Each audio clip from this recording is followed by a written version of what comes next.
Qué definición infartante, ¿no?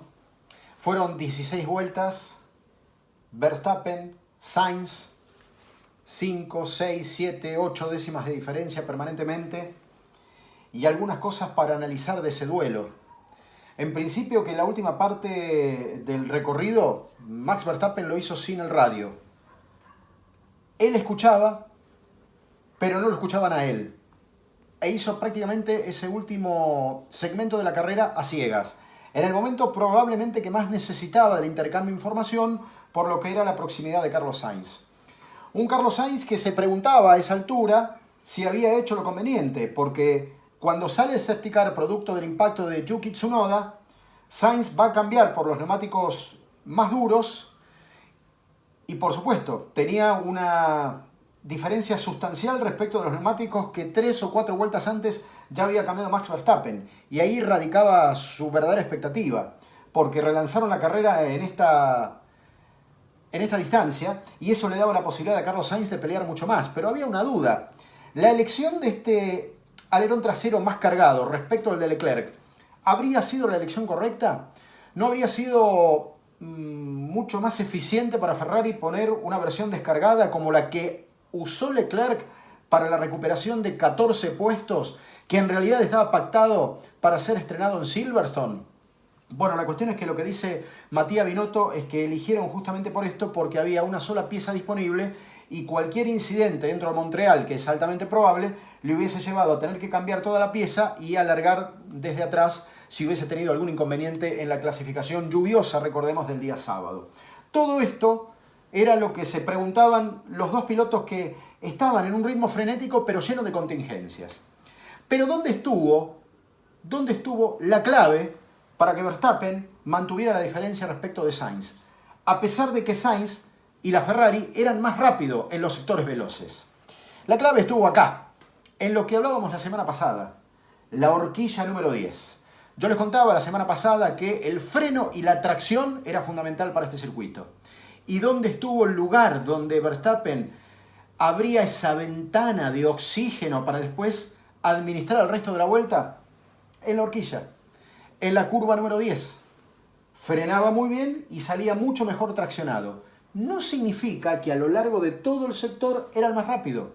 La velocidad punta no era patrimonio de Red Bull, pero esa distancia inicial, producto de la tracción, le permitía ganar en todo este sector hasta la curva número 2, después negociar la parte lenta del circuito y recién acá le daba revancha a Sainz la primera activación de DRS concreta, pero sobre un sector mucho más corto.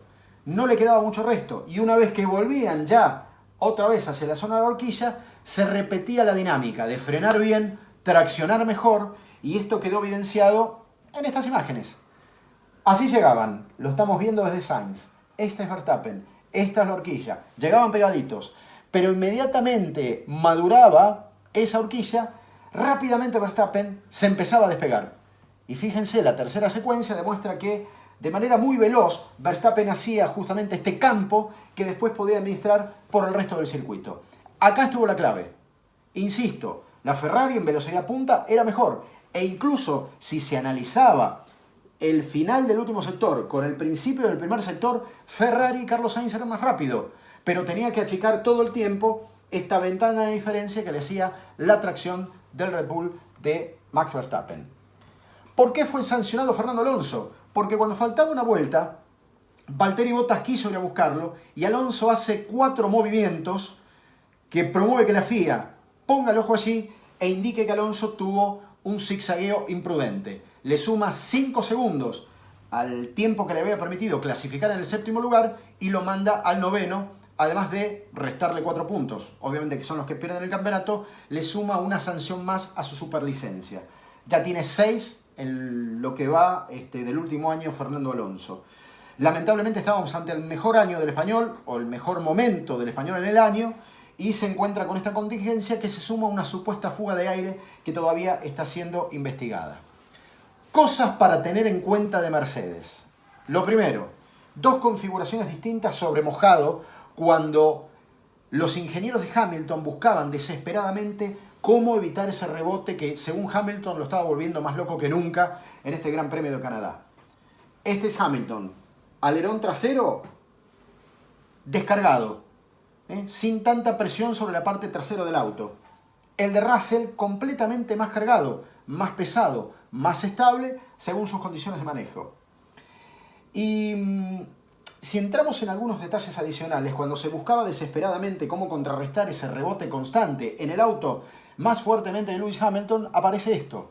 Aparece un doble piso y dos cables, a falta de uno, porque este era el que siempre mostraba Mercedes, le suma otro para hacer del auto un auto cada vez más rígido.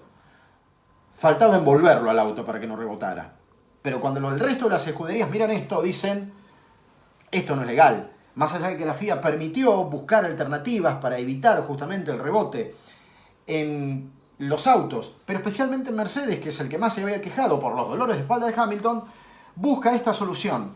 Este cable inmediatamente lo tacharon por ilegal y Mercedes lo tuvo que cambiar de manera radical. Volvieron a una versión un poquito más liviana, que incluso se vio en las salas delanteras, porque hasta se vieron obligados a recortar la publicidad. Fíjense que la A y la Z de su principal sponsor, la petrolera malaya Petronas, quedó recortado en este diseño desesperado del equipo Mercedes.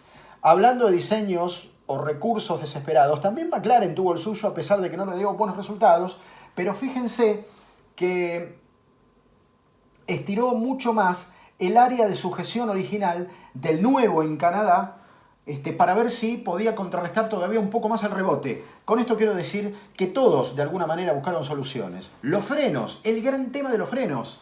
Y ustedes dirán, ¿y cuál es lo nuevo de los frenos?